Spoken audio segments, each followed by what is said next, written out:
नाजरीन, एक क्लिप मौसूल हुआ कि जिसमें एक मुफ्ती साहब जो हैं बड़े इत्मीनान के साथ झूठ बोल रहे हैं कि मुबाहले पर अकेले हुजूर और अली नहीं गए थे, साथ अबू बकर उमर भी शरीक थे। तो सुनने के बाद मुझे ज़मीर अख्तर नकवी मरहूम का एक जुमला याद आया कि चोरी की आदत नहीं, अपना कुछ नहीं बना, सब चोरी का।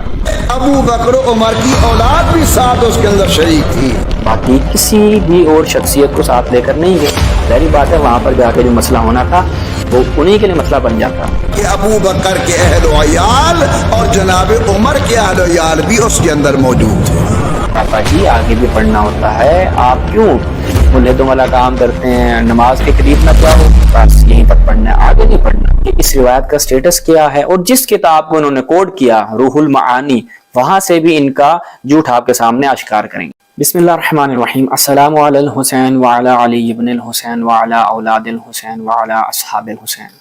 नाजरीन, एक क्लिप मौसूल हुआ कि जिसमें एक मुफ्ती साहब जो हैं बड़े इत्मीनान के साथ झूठ बोल रहे हैं और यहाँ पर उनका जुमला सुनने के बाद, उन मुफ्ती साहब की गुफ्तगू सुनने के बाद मुझे ज़मीर अख्तर नकवी मरहूम का एक जुमला याद आया कि चोरी की आदत नहीं गई, अपना कुछ नहीं बनाते, सब चोरी का। चूँकि इनकी आदत है कि वो फ़ज़ाइल और वो मनाक़िब जो ख़ास हैं अहले बैत रसूल के साथ, उनको दूसरों के खाते में डालने की एक नाकाम कोशिश करते हैं। यहाँ पर भी बिल्कुल ऐसा ही किया गया। आप उन मुफ्ती साहब का वो क्लिप समात फरमाएं, उसके बाद हम उनका झूठ और उनकी खयानत आपके सामने आश्कार करेंगे। बात आप सब हजरात ने सुनी हुई है। आपके मालूमात में इजाफा करूं, रूहुल मानी अल्लामा महमूद आलूसी बगदादी की बड़ी किताब है तफसीर की, और तफसीर दुर्रे मंसूर बहुत बड़े आलिम अल्लामा सयूती रहमतुल्लाह अलैह की, इन दोनों हजरात ने लिखा है कि मुबाहले पर अकेले हुजूर और अली नहीं गए थे, साथ अबू बकर उमर भी शरीक थे। मुबाहले के अंदर अकेले जनाब अली और मुर्जा की औलाद हजरत हसनैन शरीफ नहीं थे, अबू बकर उमर की औलाद भी साथ उसके अंदर शरीक थी, और सिर्फ सैयदा तैयबा ताहिरा जनाब ज़हरा मौजूद नहीं थे, बल्कि अबू बकर के अहल अयाल और जनाब उमर के अहल अयाल भी उसके अंदर मौजूद थे।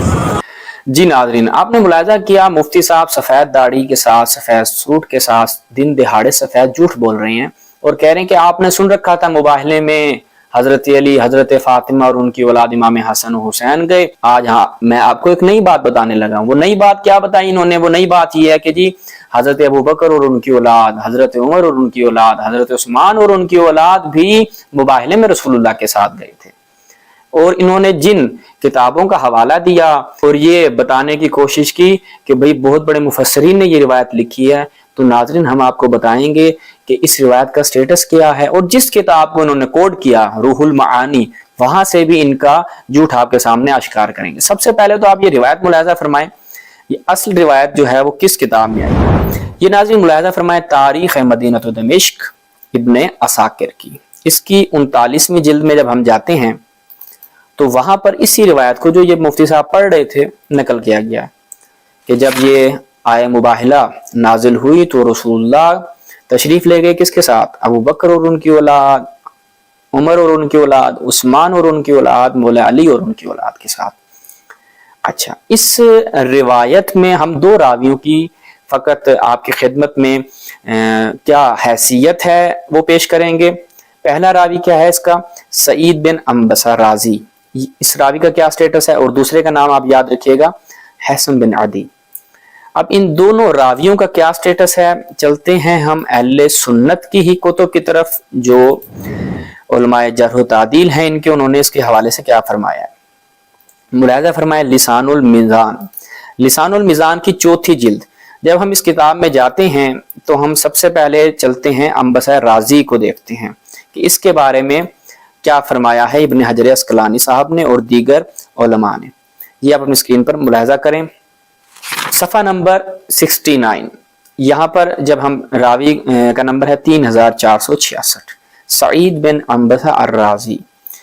क्या फरमाया इब्न माइन, क्या कहते हैं? हादा कज़्ज़ाब, झूठा रावी है। اس کے بعد ہم اگلے صفحے پر چلتے ہیں، صفحہ نمبر 70، وہاں پہ وقال ابن الجنید کذاب، یعنی یہ جھوٹا راوی ہے۔ اور اسی طرح ابو حاتم نے بھی کیا کہا ہے کہ یہ اصلاً سچا راوی نہیں ہے بلکہ جھوٹا راوی ہے۔ یہ تو ہو گیا ان کے ایک راوی کہا۔ دوسرے راوی کے حالات بھی دیکھ لیتے ہیں، اس بیچارے کی کیا حیثیت ہے۔ لسان المیزان الجزء الثامن، 8ویں جلد، اس میں جب ہم چلتے ہیں تو اس میں دوسرے راوی کی حیثیت دیکھتے ہیں۔ راوی کا نمبر ہے 8312، صفحہ نمبر 361، الحیثم بن عدی الطائی۔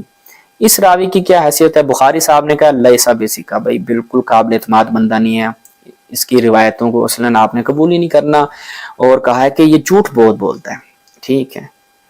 اس کے بعد یحییٰ ابن معین کیا کہتے ہیں؟ وہی لیسا بیسکا، بالکل قابل اعتماد نہیں ہے اور یہ جھوٹا راوی ہے۔ ابو داؤد کہتے ہیں کذاب ہے، نسائی کہتے ہیں جی متروک الحدیث ہے، وہی متروک الحدیث، وہی متہم بالکذب جو ہوتے ہیں جن کا جھوٹ مشہور ہوتا ہے، یہ اس راوی کا سٹیٹس ہے۔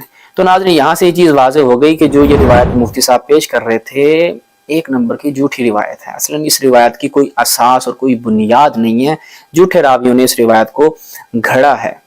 اچھا جی، اب ہم چلتے ہیں، جو یہ انہوں نے کتاب کا نام لیا تھا روح المعانی، بہت بڑی تفسیر ناظرین، جو ان کے یہ موصوف بیان کر رہے تھے، بہت بڑی تفسیر، بہت بڑے عالم آلوسی بغدادی کی الجزء الثالث، 3 جلد میں جب ہم جاتے ہیں تو ناظرین دیکھیے گا ابھی ان کا جھوٹ آپ کے سامنے آشکار ہونے لگا ہے۔ بات ان کی بالکل ٹھیک تھی، آلوسی نے اپنی کتاب میں لکھا ہے، لیکن بابا جی آگے بھی پڑھنا ہوتا ہے، آپ کیوں ملحدوں والا کام کرتے ہیں؟ نماز کے قریب نہ جاؤ، بس یہیں تک پڑھنا ہے، آگے نہیں پڑھنا۔ یہ ملاحظہ کریں ناظرین، صفحہ نمبر 190 پر وہی روایت ابن عساکر کی، یہ ہم نے آپ کے لیے ہائی لائٹ بھی کر رکھی ہے کہ ابن عساکر کی وہی روایت جو ہم نے اصل کتاب سے آپ کو دکھائی نقل کی یہاں پر۔ اس کے بعد کیا فرما رہے ہیں؟ فرما رہے ہیں کہ وَهَذَا خلاف، یعنی یہ مخالف ہے، یعنی یہ جو روایت پیش کی گئی ہے یہ مخالف ہے کس کے؟ ما رواہ الجمہور، کہ جس کو جمہور نے روایت کیا ہے یہ اس کے مخالف ہے۔ جمہور نے کیا نقل کیا ہے کہ جس کے مخالف یہ روایت جا رہی ہے، وہ ہم آپ کو ابھی دکھاتے ہیں کہ جمہور علماء نے کیا نقل کیا ہے کہ مباحلے میں کون سی شخصیات تھیں۔ ناظرین اپنی اسکرین پر ملاحظہ فرمائیں۔ سب سے پہلے تو صحیح مسلم کی طرف چلتے ہیں، یعنی سب سے بڑی کتاب کی طرف، یہ بڑی بڑی کتابوں کی بات کر رہے تھے، تو جب ہم صحیح مسلم کی طرف چلتے ہیں تو اس میں کیا دیکھتے ہیں؟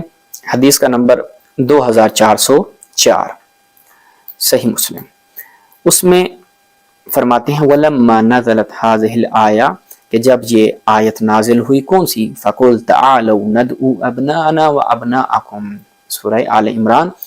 تو رسول اللہ نے بلایا کس کو؟ مولا کائنات کو، حضرت فاطمہ، امام حسن اور امام حسین کو، اور کہا اللہم ہؤلاء اہل، یعنی پنجتن پاک جو ہیں وہ مباحلے پہ تشریف لے کر گئے ہیں اور ان کے ساتھ کوئی XYZ موجود نہیں تھا۔ یہ صحیح مسلم میں ہم نے دیکھا۔ اس کے بعد اسی روایت کو المستدرک علی الصحیحین میں الجزء الثالث میں امام حاکم نیشاپوری نے بھی نقل کیا ہے، یہ آپ اپنی اسکرین پر ملاحظہ فرما رہے ہیں، صفحہ نمبر 163 پر۔ اس کے بعد ناظرین امام حاکم نیشاپوری اپنی ایک اور مشہور زمانہ کتاب معرفت علوم الحدیث میں کیا فرماتے ہیں؟ یہاں سے تو مزید واضح ہو جاتا ہے وَقَدْ تَوَاتَرَتِ الْأَخْبَارُ فِي التَّفَاسِيرِ، کہ تفاسیر میں یہ بات تواتر کی حد تک موجود ہے، یعنی اصلا جو متواتر چیز ہے وہ کیا ہے؟ مباحلہ کے حوالے سے کہ جو علماء تفسیر نے اس آیت کے ذیل میں روایات لکھی ہیں وہ کیا ہیں؟ ان میں ہے کہ رسول اللہ صلی اللہ علیہ وسلم نے مباحلہ کے دن حضرت علی، امام حسن اور امام حسین، حضرت زہرا کو ساتھ لیا اور مباحلے کے لیے تشریف لے کر گئے، باقی کسی بھی اور شخصیت کو ساتھ لے کر نہیں گئے۔ ظاہری بات ہے وہاں پر جا کے جو مسئلہ ہونا تھا وہ انہی کے لیے مسئلہ بن جاتا، تو اس لیے ان کو ساتھ نہیں لے کر گئے۔ تو یہاں سے یہ چیز بھی واضح ہو گئی کہ ان مفتی صاحب نے کتنا بڑا جھوٹ بولا ہے، اور آگے سے لوگ بھی واہ واہ کر رہے ہیں۔ ظاہری بات ہے انہوں نے جا کر نہ کتابیں دیکھنی ہے نہ کچھ، لیکن ایسے مفتیوں کے جھوٹ انشاءاللہ مومنین آپ کے سامنے آشکار کرتے رہیں گے۔ اپنی دعاؤں میں یاد رکھیے گا۔ والسلام علیکم ورحمۃ اللہ۔